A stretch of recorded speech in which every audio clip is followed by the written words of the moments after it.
Eclectic.com.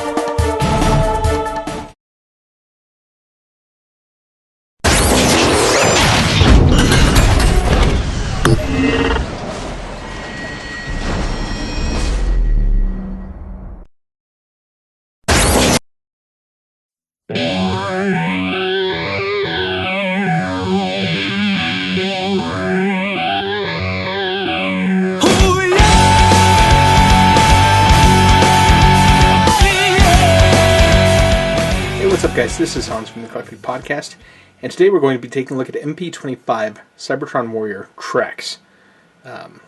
Before we take a look at that, we'll go ahead and we'll look at the coin here.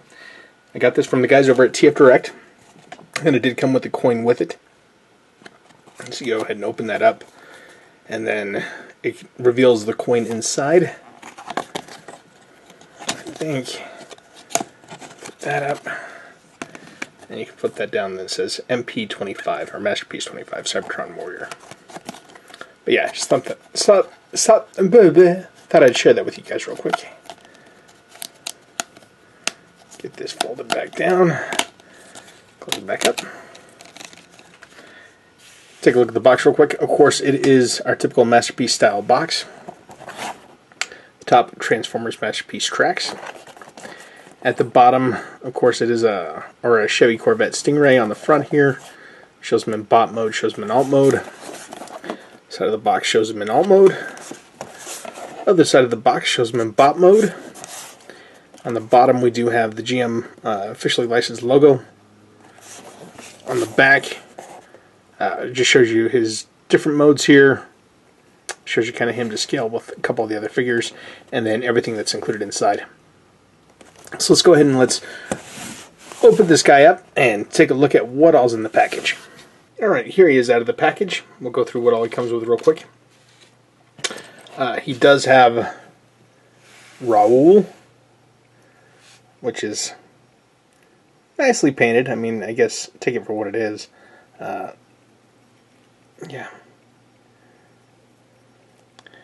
No face detail as usual. I mean, it's got some sculpted detail in there, but they didn't go ahead and give him eyes or anything like that. So we have Raoul there, which he looks a little bit small for a Corvette. Does come with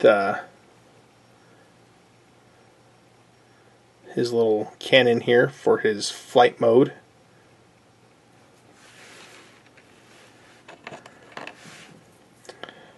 Nice representation of Blaster here. Which actually, I mean, for as small as it is, they got some really nice detail in there. Give them props for that. And then his cannon here. Nicely molded. Some nice silver paint on there. Nothing too crazy.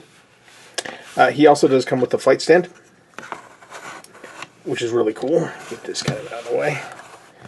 It can adjust in a few different ways, so you do get quite a bit of articulation with it. We'll show that off in a little bit when we get him into flight mode. Put that back. We also have two sets of rear view mirrors, which is cool. They actually went on ahead and picked out the mirrors themselves in silver paint, so that's kind of a nice plus. This is not something I'm actually going to install, just because I don't like to install these little things on these vehicles and then end up losing them. Not worth it to me, so that's just going to go off to the side.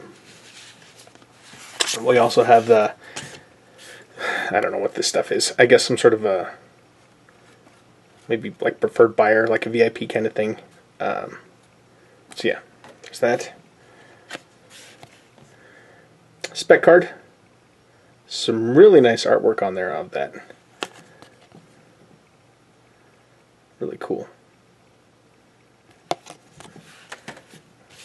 And then of course we have instructions.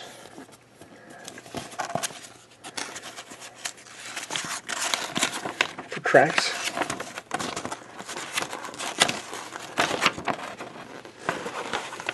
There's some additional information there. It shows you how to kind of get him into flight mode.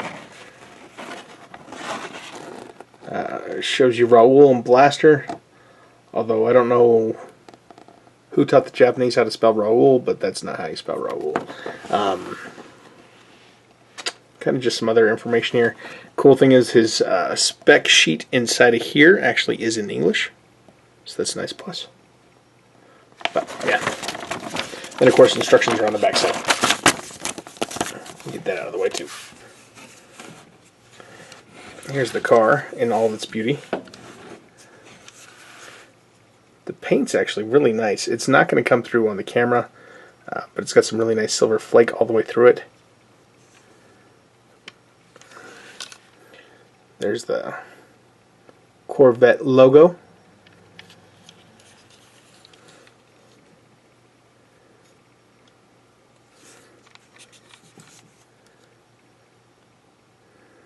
Nicely picked out taillights.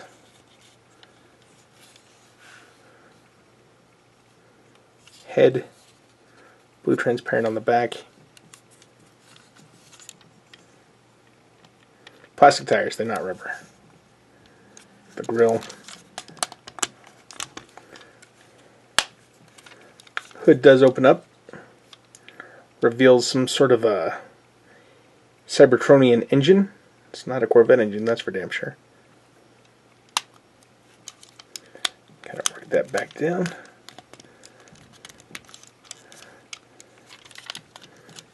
But yeah, nice representation of a car.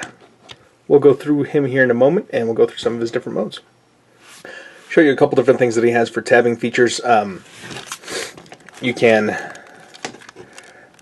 remove the back here. Let's see, let's open this up here. I don't think that is attached, but you open that up, and you can move this cavity back on his hood, and then inside we have a couple different slots. So for example, you can tab in Blaster right inside of there, and then you can store Blaster in there. You can also place his gun in there as well, but you can't tab them both, so that's kind of unfortunate. Let's go ahead, let's get him into his flight mode here, since we've got this back open. Go ahead and flip the wings. Get this kind of up and out of the way. Bring down his arms. The arms are on a slide mechanism. So just want to go ahead and pull those out. Same thing on that side. Then you want to take the wheels, take the arms here, bring that down, bring that back up. Take the arm and rotate it till you see the paint showing. And we've got these tabs right here on the doors and a slot on the arm, which we will tab together. Same thing on this side. Rotate that around, bring out the missile pods, turn them out, and then you want to push these wings, these rear wings, through. They don't lock in or anything, you just want to push them through. Move those down. Properly tabbed in. Bring the wings out. Take the missiles. Rotate them out. Rotate them out. And then the other thing you want to do is take this little gun. It's got these two tabs up the front. And it's going to go right inside of the front license plate area. Just kind of angle it up, tab that in. And then if you notice right here, we've got a port, attach that to this. Flight mode on his stand. Which, like I said, I mean, that was a really cool touch that they decided to include that. And I mean, you do have a lot of articulation with the stand, so you can move that in a bunch of different ways. And it's very tight, so... that's actually pretty awesome. You can't do it that way. But yeah. It kind of reminds me of a vehicle from Mask. And I know that, Trax did this originally, but yeah, totally reminds me of a vehicle from Mask. But yeah, there he is in his flight mode, weaponed up. Pretty awesome. From here, we'll go ahead and we'll get him transformed into his bot mode. Go ahead and take that off. Untap the arms from the sides there. And release that from the back. Take that, rotate that around. You want to go ahead and flip that area all the way around. Find an area where it's good. Lay the missiles back flat on the side here. And then you want to go ahead and start untabbing all these other sections here. Let's go ahead. We can move the head up. Get it up out of the way. Grab in there. Flip his head plate up until it pops. Got these tabs in here, which I don't know if you can see those. There's a tab there. There's a slot in there, so you want to angle that up until it gets into position. Same thing on this side. Kind of bring it back up. Angle it up. We'll kind of leave that off to the side for right now. You can move the arms out of the way. Untab this section here. We will rotate him around because this will be the front of him. Sorry, getting out of frame here. This part here separates into two sections. So you want to open that up. So get that out of the way. Open up that quarter panel. Go to the back here.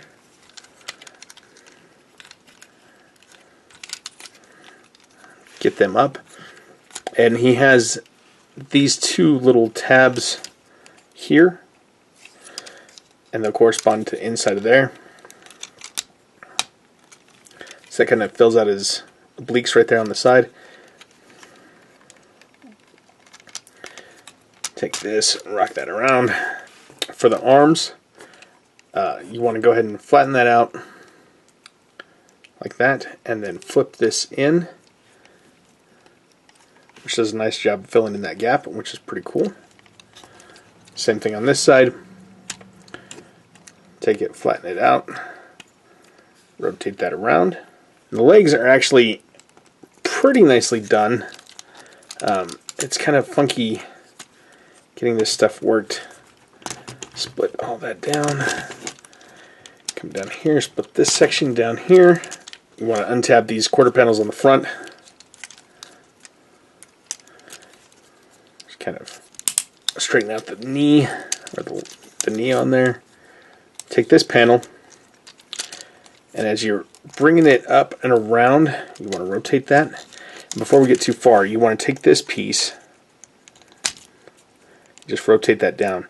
This is super tight when you first get it, but after you get it the first time, it kind of loosens up pretty well. Then what you want to do is take this back section, work it all the way down, and then close that up. Then close up that panel. Same thing on this side, we're going to do the same deal. Pull it out, take the foot, work it out there. Take this panel on the back, bring it all the way down. Rotate that, bring that around.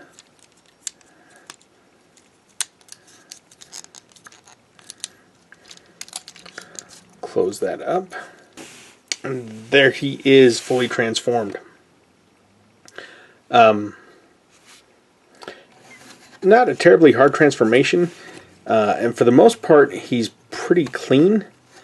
The biggest area, and I think where most people have his issues, is this big gap area in this backpack. They didn't do a very good job of just kind of cleaning that up, of making it a something more solid, something more substantial. Because you got big old hollow area in there. I mean, you can see all the way through it. You can I don't know. He's kind of a mess in that sense. The paint apps are really good on him. You can see just the different paint detail that he's got. He looks pretty nice.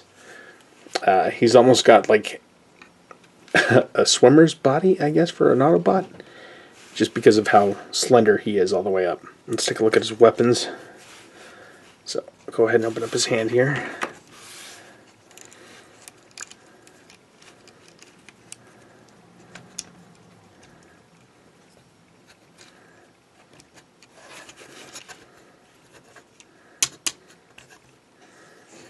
Holds his gun pretty well. I do wish his rockets maybe were bigger than what they are. But anyways, head is on a platform that can, like that. So I mean, he can look all the way down. Good range of motion back. He can look pretty good ways up. If you snap this, you can get him to look all the way up, all the way back. You do get some side-to-side motion with it. Head sculpt's pretty nice. Kind of like that blue that they've got in there on him. Not a whole terrible lot of detail on there, but it's not a bad head sculpt. Arms, if it wasn't for the wings, he probably could do a full 360. You do have a swivel right there on the bicep. You've got this weird hinge on the shoulders.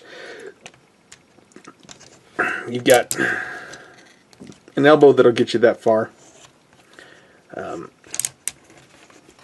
He does have a rotation at the wrist, and he does hold his weapon just fine, which is pretty cool.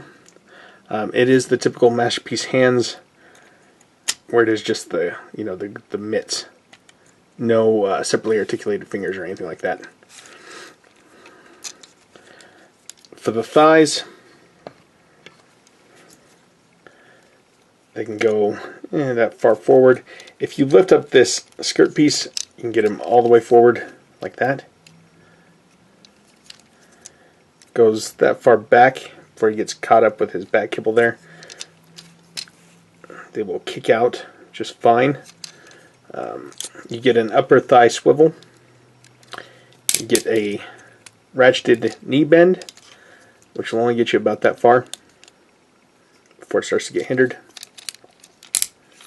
And then the feet do get some rocking action and front to back. All in all, I think this is probably the weakest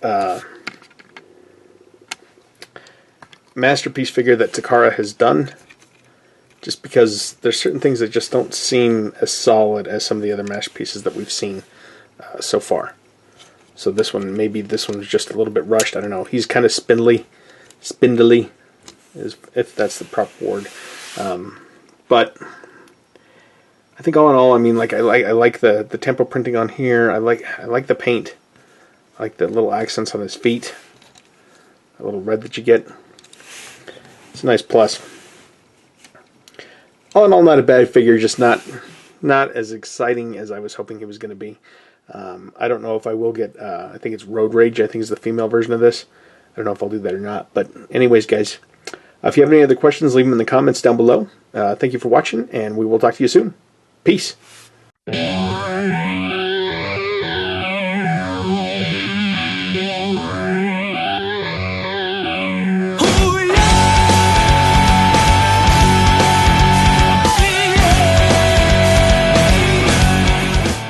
What makes this podcast unique? Hey, what's going on, everybody? This is Dylan, 130 the Eclectic Podcast, just coming at you right now, letting you know we'll be on into YouTube, you know what I'm saying? Yeah, come on back now, be the third subscriber. You get absolutely nothing. Thank you so much, and please listen to the Eclectic Podcast, because we are amazeballs.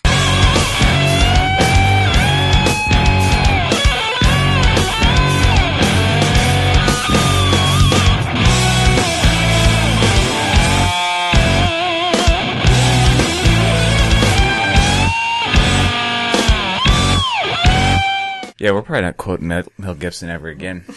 If you want to listen to lizard people or hear all about lizard people, lizard people, let them go, lizard people.